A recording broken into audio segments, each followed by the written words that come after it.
वक्रतुंड महाकाय सूर्यकोटि समप्रभ निर्विघ्नं कुरु मे देव सर्वकार्येषु सर्वदा। वक्रतुंड महाकाय सूर्यकोटि समप्रभ निर्विघ्नं कुरु मे देव सर्वकार्येषु सर्वदा। आज मैं आपको पौष मास में सुनी जाने वाली पुण्यफल देने वाली कहानियाँ सुनाने जा रही हूँ।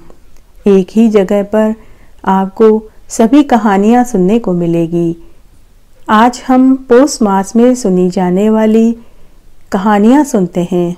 ये कहानियाँ अलग अलग चरणों में आपको सुनने को मिलेगी। आइए अब हम पौष मास में सुनी जाने वाली पुण्यफल देने वाली कहानियां सुनते हैं। बुधवार गणेश जी की कहानी सुनाने जा रही हूँ। बहुत पुरानी बात है। एक गांव में दो बुढ़िया रहती थी। एक अमीर और एक गरीब थी। दोनों ही हर बुधवार का व्रत करती थी और गणेश जी का पूजन करती थी।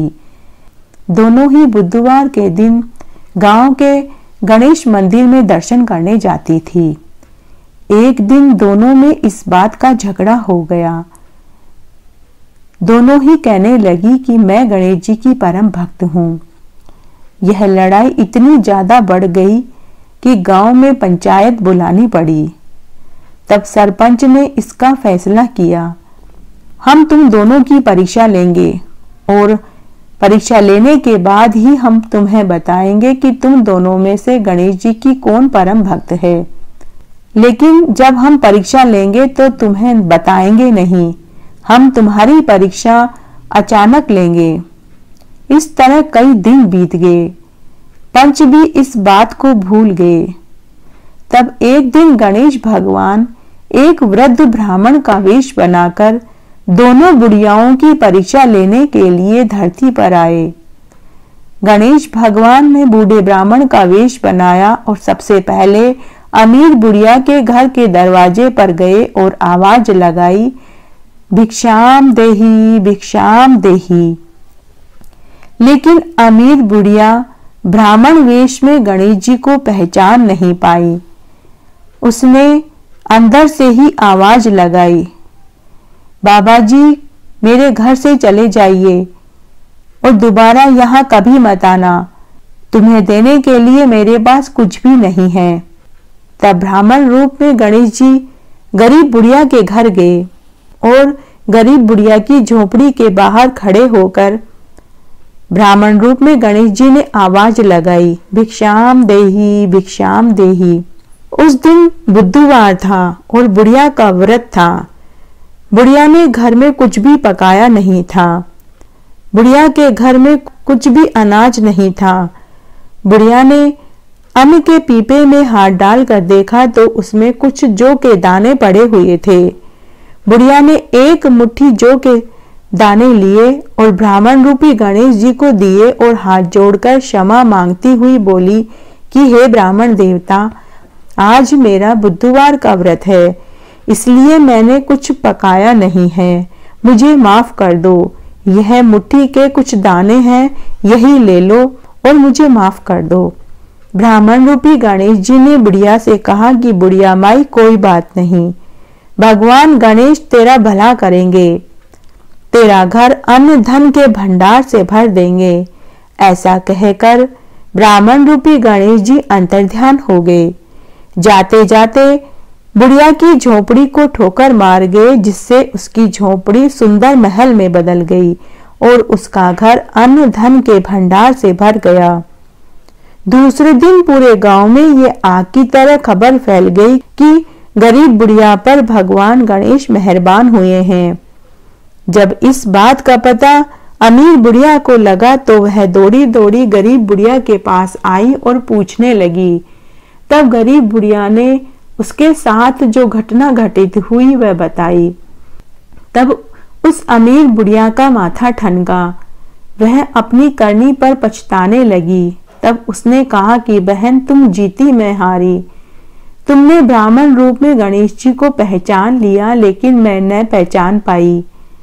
इसीलिए कहते हैं, अंधेरे में छाया, बुढ़ापे में काया और अंत समय में माया किसी का साथ नहीं देती।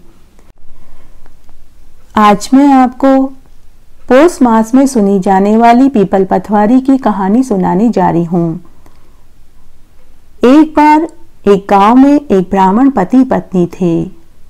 ब्राह्मण रोज पीपल देवता की पूजा किया करता था। ब्राह्मण हर शनिवार और मंगलवार को पीपल देवता की पूजा करता। ब्राह्मण दंपति को किसी चीज की कोई कमी नहीं थी। घर में रुपयों पैसों की कोई कमी नहीं थी, लेकिन उनका एक सबसे बड़ा दुख था कि उनकी शादी को कई बरस बीत गए थे, लेकिन उन्हें औलाद सुख नहीं मिला। एक बार की बात है, पौष का महीना था। ब्राह्मण रोज की तरह सुबह सुबह पूजा की तैयारी में लगा हुआ था। तब उसकी पत्नी ने अपने पति को ताना मारा कि क्या रोज पीपल देवता की पूजा करते रहते हो? उन्होंने कौन सा हमें औलाद का सुख दिया है? तब ब्राह्मण बोला, भगवान क्या मालूम इसमें भी हमारी कोई भलाई छुपी हो। ब्राह्मणी और भी नाराज हुई और वह बोली कि हमें भगवान ने औलाद सुख नहीं दिया, इसमें हमारी क्या भलाई हो सकती है? लोग तो मुझे ही बांझड़ी बोलते हैं, आपको थोड़े ही कुछ सुनना पड़ता है। सुबह सुबह ब्राह्मण भी दुखी और परेशान हो गया। पूजा की सारी सामग्री लेकर वन में जाकर पीपल देवता की पूजा करने लगा।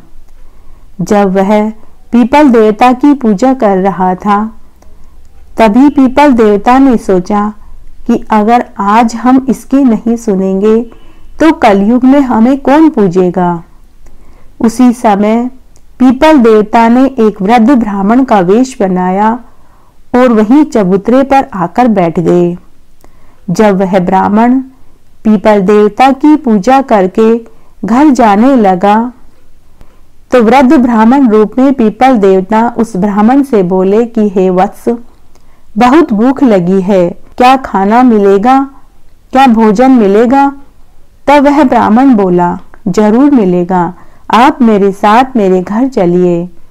तब वह ब्राह्मण उस वृद्ध ब्राह्मण को घर लेकर आया और उसे बैठने के लिए आसन दिया और घर के अंदर जाकर अपनी पत्नी को पूरी बात बताई। ब्राह्मणी को अपने पति के ऊपर बहुत गुस्सा आया। उसने कहा कि रोज पीपल देवता की पूजा करते हो और आज तो तुम किसी को खाने के लिए घर ही ले आए। तब ब्राह्मण अपनी पत्नी से बोला कि भाग्यवान अतिथि तो देवता होते हैं, तुम्हें जो भी गुस्सा करना है तो मेरे ऊपर करो, लेकिन घर आए मेहमान को कुछ मत कहो। फिर उसकी पत्नी ने भोजन बनाया और ब्राह्मण ने वृद्ध ब्राह्मण को भोजन परोसा। वृद्ध ब्राह्मण जो पीपल देवता थे, उन्होंने भोजन किया। भोजन करने के बाद ब्राह्मण दंपति से बोला कि जो लोग मुझे भोजन कराते हैं तो साथ मुझे दक्षिणा भी देते हैं। तब ब्राह्मण पति पत्नी ने उन्हें दक्षिणा भी दी। तब उन दोनों पति पत्नी ने उस वृद्ध ब्राह्मण के पांव छूकर आशीर्वाद लिया। तब वृद्ध ब्राह्मण रूप में पीपल देवता ने ब्राह्मण की पत्नी को कहा कि दूधो नाहो पूतो फलो, सदा सुहागन रहो, हमेशा कल्याणवती रहो। तब ब्राह्मण पति पत्नी अतिथि से बोले कि हे देव, हमारी शादी को कई बरस हो गए हैं, लेकिन हमें कोई औलाद नहीं है। तब वह ब्राह्मण देवता बोला, वत्स चिंता मत करो, आज पौष पूर्णिमा का दिन है, तुमने एक वृद्ध ब्राह्मण को भोजन खिलाया है, साथ में दक्षिणा भी दी है। तुम पीपल देवता की पूजा भी करते हो, पीपल देवता तुम्हारा कल्याण करेंगे। इतना कहते ही वह वृद्ध ब्राह्मण अंतर्ध्यान हो गया। तब दोनों ब्राह्मण दंपति को बड़ा आश्चर्य हुआ कि यह कैसा चमत्कार था। वह वृद्ध ब्राह्मण अचानक कहां गायब हो गए। तभी दोनों ब्राह्मण दंपति वन में उसी पीपल के पेड़ के पास आए और आकर क्षमा याचना करने लगे। तभी वहां आकाशवाणी हुई। पीपल के पेड़ में से आवाज आई कि हे वत्स, अब तुम घर वापस जाओ, तुम दोनों की सभी मनोकामनाएं जल्दी पूरी होगी। इसके बाद ब्राह्मण की पत्नी भी पीपल देवता की पूजा अपने पति के साथ करने लगी। कुछ महीनों बाद ही ब्राह्मणी को गर्भ ठहर गया और 10वें महीने में एक सुंदर पुत्र पैदा हुआ। पीपल देवता की कृपा से उनके घर में अन्न धन के भंडार भर गए और ब्राह्मणी भी पीपल देवता का व्रत और पूजन करने लगी। हे पीपल देवता, जैसे आप उस ब्राह्मण दंपति के ऊपर प्रसन्न हुए, वैसे सबके ऊपर होना। कहानी कहने वाले के, सुनने वाले के और हुक्कारा भरने वाले के। घटती हो तो पूरी हो तो परवान चढ़े, भूले बिसरे नाम तेरे भंडार में भरे। आज मैं आपको पौष मास की एकादशी की व्रत कथा सुनाने जा रही हूँ। अगर आप हर एकादशी का व्रत करते हैं तो आपको हर एकादशी की अलग अलग कहानियां होती हैं, आपको उन कहानियों को जरूर सुनना चाहिए। इससे पूजा व्रत के साथ कहानी सुनने का पूरा फल मिलता है। आइए अब हम पौष मास की एकादशी की व्रत कथा सुनते हैं। एक गांव में एक ब्राह्मण परिवार रहता था। उनके 2 पुत्र थे। एक पुत्र का विवाह हो चुका था, जबकि छोटा पुत्र भोला कंवारा था, कोई काम भी नहीं करता था। तब एक बार की बात है, बुजुर्ग ब्राह्मण दंपति की मृत्यु हो गई। कुछ समय तक भाई और भाभी ने भोला को अच्छे से रखा, लेकिन एक दिन परेशान होकर उन दोनों ने भोले को घर से निकाल दिया। भोला बड़ा ही सीधा और सरल स्वभाव का था। वह इधर उधर भटकता रहा। आखिर में वह एक जंगल में एक आश्रम में पहुंच गया। भोला ने देखा वहां बहुत से लोग पूजा पाठ कर रहे थे, भजन कीर्तन कर रहे थे। भोला उसी आश्रम में अंदर पहुंच गया और एक भक्त से पूछा कि क्या मैं भी यहाँ रह सकता हूँ। तब वह भक्त भोले को आश्रम के गुरुजी के पास लेकर गया। भक्त ने गुरुजी से कहा कि गुरुजी, यह व्यक्ति पूछ रहा है कि क्या मैं भी इस आश्रम में रह सकता हूँ। तब गुरुजी ने भोला की तरफ देखा। भोले ने गुरुजी को प्रणाम किया और बोला कि गुरुजी, क्या मैं भी आपके साथ इस आश्रम में रह सकता हूँ। गुरुजी ने भोले से कहा कि तुम यहाँ रह सकते हो, लेकिन सभी यहाँ कुछ न कुछ काम करते हैं, तुम्हें क्या काम करना आता है। तो भोला बोला, गुरुजी, मुझे कोई काम करना नहीं आता। गुरुजी उसके इस जवाब पर थोड़ा सा मुस्कुराए और बोले कि कोई बात नहीं, तुम रोज पेड़ पौधों में सुबह शाम पानी दे दिया करो। अब भोला वहां आश्रम में रहने लगा। इस तरह 15 दिन गुजर गए। तब 15 दिन बाद एकादशी तिथि आई। उस दिन भोला रसोई में जाकर रसोइये से खाना मांगने लगा, लेकिन रसोइये ने कहा कि अरे भाई, आज एकादशी है और आज एकादशी के दिन यहाँ सभी उपवास रखते हैं, कोई खाना नहीं खाता और न ही यहाँ खाना बनाया जाता है, तुम्हें भी यहाँ खाना नहीं मिलेगा। यह 2 केले और यह अमरूद ले जाओ, यही खा लो। तब भोला केले और अमरूद लेकर गुरुजी के पास गया और बोला कि गुरुजी, आज मुझे खाना नहीं मिला। तब गुरुजी बोले कि बेटा, आज एकादशी तिथि है, आज के दिन यहाँ रहने वाले सभी लोग उपवास रखते हैं, तुम्हें भी उपवास रखना होगा।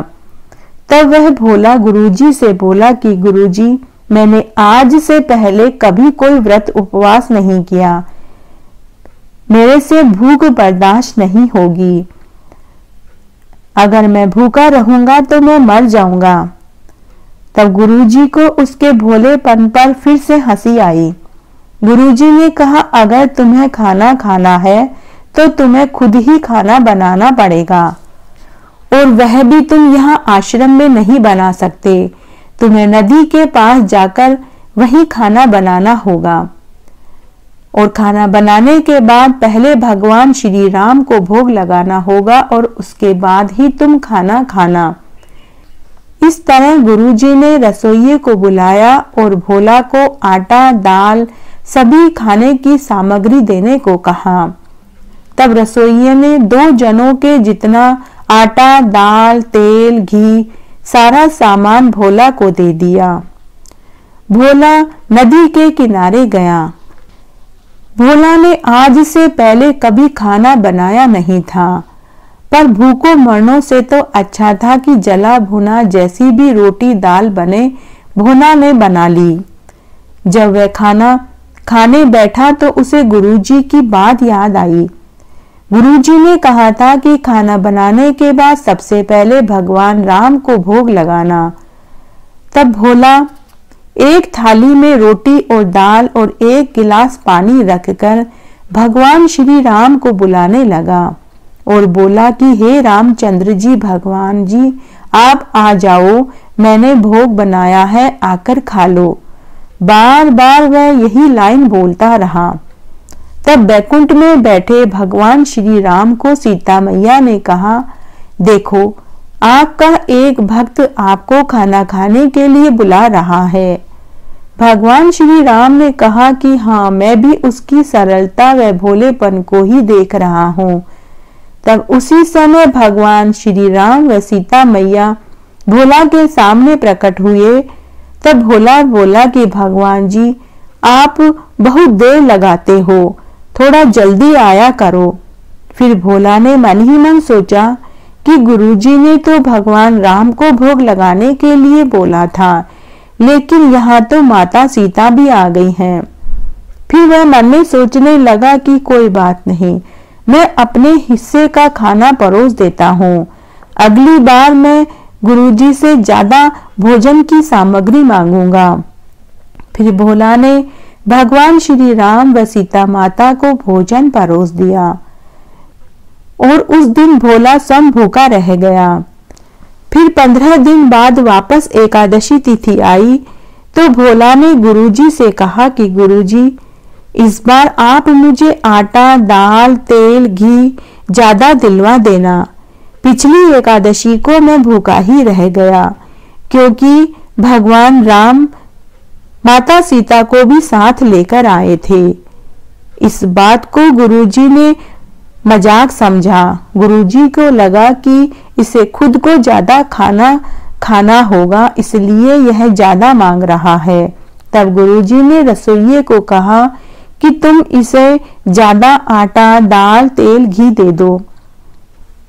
भोला सारा सामान लेकर वापस नदी के किनारे गया, चूल्हा जलाया, खाना बनाया। जब खाना बनकर के तैयार हो गया तो भोले ने भगवान श्री राम और माता सीता को खाना खाने के लिए बुलाया। अब की बार भगवान श्री राम माता सीता के साथ लक्ष्मण को भी लेकर आ गए। अब भोला फिर चकरा गया।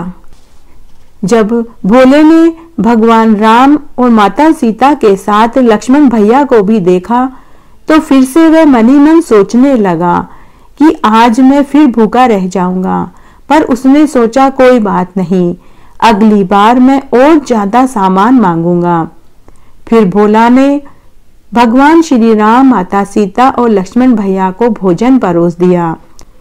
जब भगवान राम, माता सीता और लक्ष्मण को साथ लेकर खाना खाकर जाने लगे तो भोला भगवान राम से बोला कि श्री राम जी, आप मुझे पहले ही बता दो कि आप अगली बार किस किस को साथ लेकर आएंगे।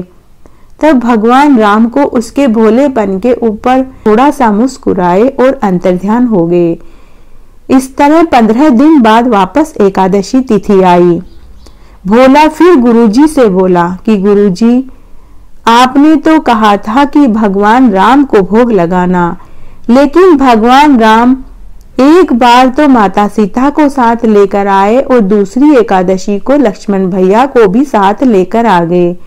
मैं तो दोनों एकादशी को भूखा ही रह गया। अब आप मुझे बहुत सारा आटा, दाल, तेल, घी दिलवा दीजिए। इस बार गुरुजी को भोले की बात पर शक हुआ। उन्होंने रसोइये से कहा कि यह जितना आटा, दाल, तेल, घी मांगे इसे दे दो। इस प्रकार भोला सारा सामान लेकर वापस नदी के किनारे गया। गुरुजी उसके पीछे पीछे आए और पेड़ के पीछे छुपकर सब देखने लगे। भोला ने चूल्हा जलाया और खाना बनाया। खाना बना लेने के बाद भोले ने आवाज लगाई कि हे श्री राम भगवान, भोजन तैयार है, आप खाना खाने के लिए आ जाइए। तभी वहां एक देव विमान उतरा। इस बार भगवान राम, माता सीता, लक्ष्मण भैया और हनुमान भगवान आए। भोला को भूखे रहने की आदत पड़ चुकी थी। उसने सभी को खाना खिलाया और फिर सभी खाना खाकर और भोला को आशीर्वाद देकर अंतर्ध्यान हो गए। गुरुजी के तो यह सब कुछ देखकर होशो हवास ही उड़ गए। गुरुजी पेड़ के पीछे से ये सारा नजारा देख रहे थे। वो भागे भागे भोला के पास आए और भोला के चरण पकड़ लिए। भोला ने पूछा कि गुरुजी, आप मेरे पांव क्यों पकड़ रहे हो? मुझे क्यों पाप का भागी बना रहे हो? तब गुरुजी ने कहा कि बेटा, मैंने पूरी उम्र एकादशी का व्रत और पूजन किया, लेकिन मुझे वो नहीं मिला जो तुझे मिला है।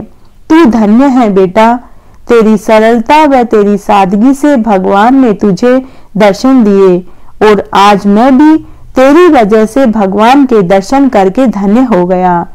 यह दर्शन तूने मुझे करवाया है। तू धन्य है बेटा, तू धन्य है। कौन कहता है कि एकादशी के दिन व्रत और उपवास करने से पुण्य फल मिलता है? भगवान राम तो अपने भक्तों की सरलता व सादगी से ही प्रसन्न हो जाते हैं।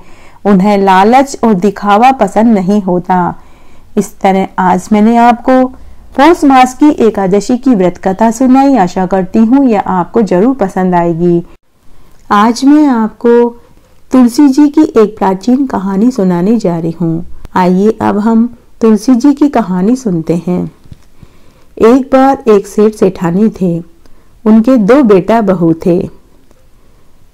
बड़ी बहू के 3 संतान थी, लेकिन छोटी बहू को शादी के 4-5 साल बीत गए, लेकिन उसे औलाद सुख नहीं मिला।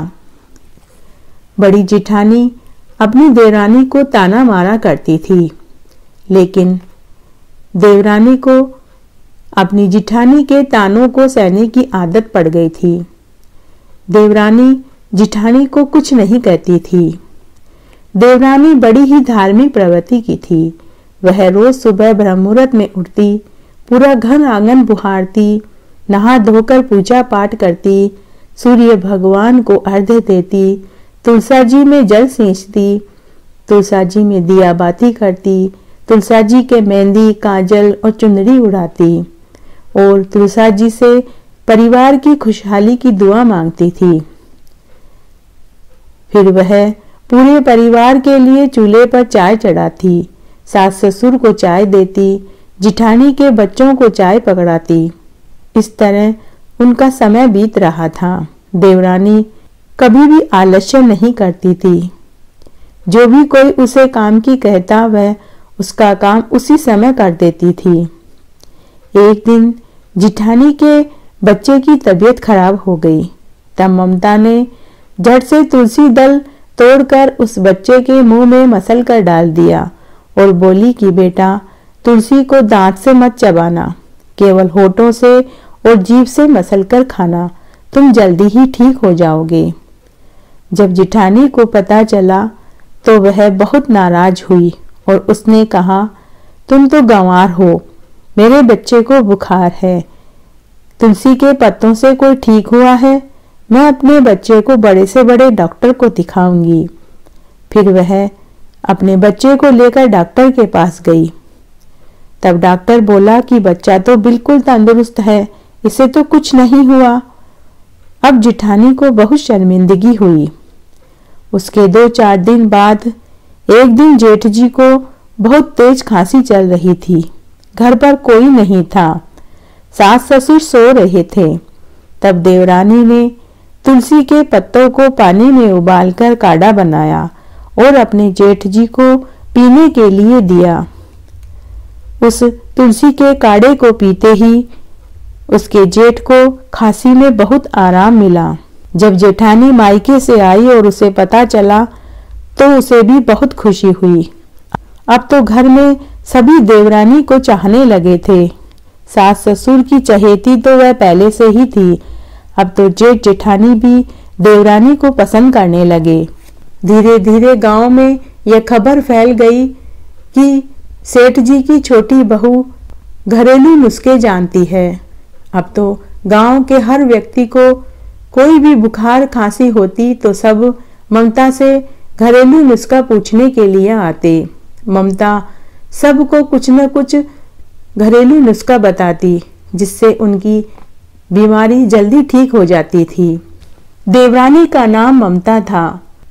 गांव और नगर के सभी लोग ममता के पास अपनी बीमारी का इलाज करवाने के लिए आने लगे। पता नहीं किसकी दुआओं का असर हुआ कि ममता को भी गर्भ ठहर गया और 9वें महीने में ममता को एक सुंदर पुत्र पैदा हुआ। घर में खुशियों का माहौल था। घर में ही नहीं, पूरे नगर में सभी ममता को बधाई देने के लिए आ रहे थे। पूरा नगर ममता के बताए नक्शे कदम पर चल रहा था। सभी माँ तुलसी जी की पूजा भी करने लगे थे। एक बार की बात है, उसी नगर के राजा के पुत्र को अज्ञात बीमारी ने घेर लिया। राजा ने सभी बड़े बड़े डॉक्टर वेद हकीम को दिखाया, लेकिन राजा के बेटे को कोई आराम नहीं हुआ। तब एक दिन राजा के एक मंत्री ने राजा से कहा कि राजा जी, इस नगर में एक सेठ है, उसकी छोटी बहू घरेलू नुस्खे बताती है। पूरे नगर में उसकी चर्चा है। पूरे नगर और गांव के लोग उसके पास अपनी बीमारी का इलाज करवाने के लिए जाते हैं और वह घरेलू नुस्खे बताती है, जिससे सभी जल्दी ही ठीक भी हो जाते हैं। अगर आप चाहें तो हम उसे बुलवा लें। तब राजा ने कहा कि नेकी और पूछ पूछ, जल्दी बुलवा कर लाओ। तब राजा के पहरेदार रथ लेकर नगर के सेठ के घर पहुंचे और सारी बात बताई। तब सेठ की छोटी बहू अपने पति व बच्चों के साथ रथ में बैठकर महल में आई। जब वह महल में जा रही थी तो वह तुलसी के पत्ते साथ लेकर गई। जब वह राजा के महल में पहुंची तो छोटी बहू ने देखा कि राजमहल के बगीचे में सभी तरह के फल, फूल और पेड़ पौधे, यहाँ तक कि सब्जियां भी उगी हुई थी, लेकिन तुलसी का एक भी पौधा नहीं था। महल में ममता ने बच्चे को तुलसी का पत्ता मुंह में दिया, फिर तुलसी के पत्ते का काढ़ा बना करके दिया और ममता महारानी जी से बोली कि हे रानी माँ, आप एक एक चम्मच काढ़ा बच्चे को बीच बीच में पिलाते रहना, यह जल्दी ही ठीक हो जाएगा। तब ममता ने महारानी जी से कहा कि हे महारानी जी, अगर आप बुरा ना माने तो मैं आपसे एक बात पूछूं। महारानी ने कहा कि हाँ पूछो। तब ममता ने कहा कि महल के बगीचे में कहीं पर भी तुलसी का पौधा नहीं है। तब रानी ने ममता से कहा कि क्या तुलसी का पौधा इतना जरूरी होता है, इसकी क्या महिमा है। तब ममता ने तुलसी का महत्व महारानी जी को बताया और अपने हाथों से महल के बगीचे में तुलसी का पौधा लगाया और रानी को तुलसी के पौधे की पूजा करने की विधि भी बताई। कुछ ही दिनों में राजकुमार बिल्कुल तंदुरुस्त हो गया।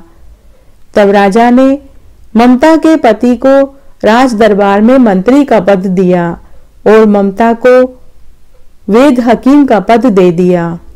तब राजा ने नगर में यह ढिंडोरा पिटवा दिया कि सभी अपने घर के आंगन में तुलसी का पौधा रोपण करें, तुलसी जी की पूजा करें और शाम को दिया बाती करें।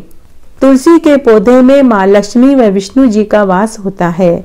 जिस घर में तुलसी का पौधा होता है वहां स्थायी लक्ष्मी का वास होता है। तुलसी लक्ष्मी जी की सदृश्य रूप है। इस तरह आज मैंने आपको तुलसी जी के महात्म्य को सुनाया। आशा करती हूँ यह आपको जरूर पसंद आएगा। मेरे साथ बने रहने के लिए आपका धन्यवाद।